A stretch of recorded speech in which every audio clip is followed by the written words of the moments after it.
और चलिए अब बात बहुत बड़ी इंटरनेशनल ब्रेकिंग की करते हैं। इजराइल और भारत के लिए यह बहुत बड़ी खबर है, जहां पाकिस्तान और सऊदी अरब के बीच नेटो जैसा करार हुआ है। किसी भी देश पर हमला दोनों देशों पर हमला माना जाएगा।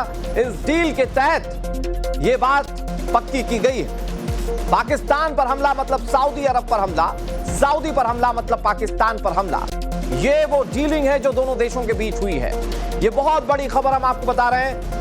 ये कल यानी कि बुधवार को डीलिंग हुई है और उसके बाद से इस पर चर्चाएं लगातार हो रही हैं। पाकिस्तान और सऊदी अरब के बीच ये डील आने वाले वक्त में क्या रंग दिखाएगी, ये बहुत बड़ा सवाल है। लेकिन इसका सीधा मतलब यह है, जैसा आपने नेटो के 30 से ज्यादा देशों के करार को समझा होगा या पढ़ा होगा, ठीक वैसा ही करार दो देशों के बीच में कि अगर किसी एक पर भी हमला हुआ तो दूसरा मदद करने के लिए प्रतिबद्ध होगा। वैसे पाकिस्तान तो वो देश है जो जगह जगह दूसरे देशों की जाकर सामने हाथ फैलाता है, मदद की भीख मांगता है, और फिर जब पाकिस्तान को पता है कि युद्ध में उसकी असली हैसियत क्या है, तो उसने इस तरह का करार शायद सऊदी अरब के साथ किया है।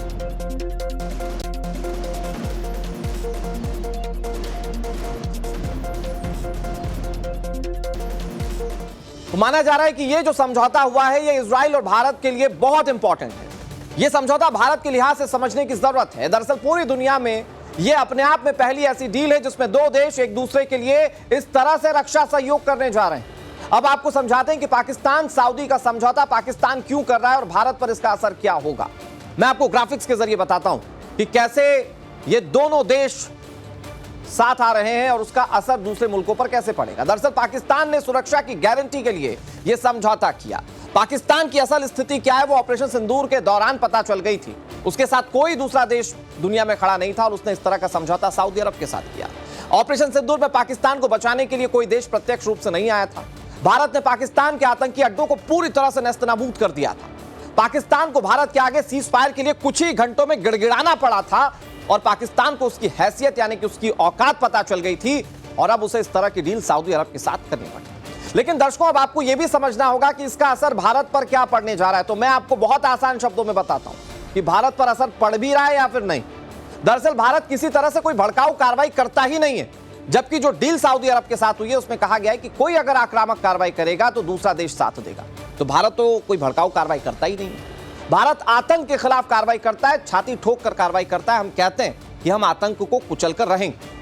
भारत अपनी संप्रभुता की रक्षा के लिए हमेशा प्रतिबद्धता हर बड़े मंचों से दिखा चुका है और भारत उसके लिए हमेशा प्रतिबद्ध है। ऑपरेशन सिंदूर में भारत ने आतंकी अड्डों को तबाह किया था। अब पाकिस्तान और सऊदी के बीच में जो डील हुई है उसमें आतंक के खिलाफ कार्रवाई का कोई जिक्र नहीं है।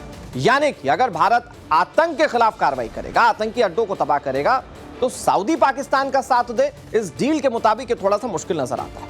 पाकिस्तान सऊदी डील दोनों देशों पर हमले को लेकर हुई थी और ये दोनों देश बताने की कोशिश कर रहे हैं कि ये विश्व की शांति के लिए। अब लेकिन बड़ा दिलचस्प है कि पाकिस्तान कह रहा है विश्व की शांति वो सोच रहा है जो आतंकवाद पूरी दुनिया में परोस रहा है। इधर पाकिस्तान और सऊदी अरब में बुधवार को हुई इस डील ने पूरे विश्व में चर्चाओं को बहुत ज्यादा गर्म कर दिया। दोनों देशों के बीच जो डील हुई उसका नाम है स्ट्रेटेजिक म्यूचुअल डिफेंस एग्रीमेंट।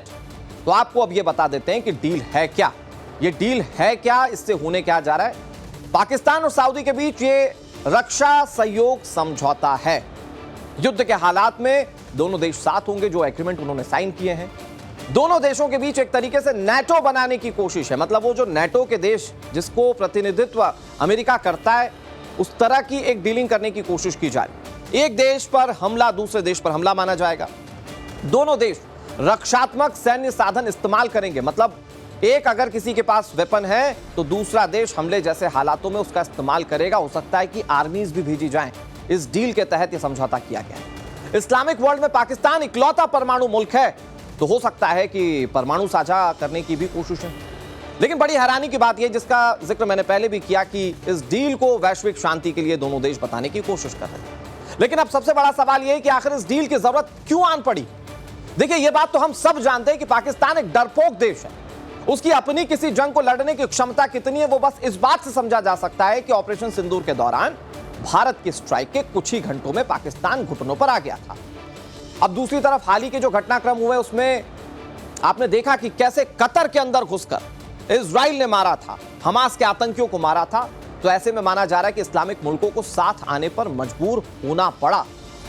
यही वजह है कि इजराइल के हमलों से अरब मुल्क डरे हुए हैं। इजराइल ने हाल ही में कतर में घुसकर हमला किया था, हमास के लोगों को मार दिया था। इजराइल ने गाजा पट्टी को मिट्टी में मिला दिया है। पिछले कई सालों से जो हमले इजराइल कर रहा है, गाजा का नामो निशान मिट चुका है। इस्लामिक मुल्क इजराइल का कोई कुछ नहीं कर पा रहा है। पहले अमेरिका कहता था कि मैं आपको बचाऊंगा, लेकिन अब अमेरिका के सरपरस्ती में भी ये इस्लामिक मुल्क जो है वो पूरी तरह से सुरक्षित नहीं दिख रहे हैं। और जब कतर पर हमला हुआ तो तमाम इस्लामिक मुल्क घबराए हुए हैं और उसके बाद इस तरह की डीलिंग की जरूरत उन्हें नजर आ रही है।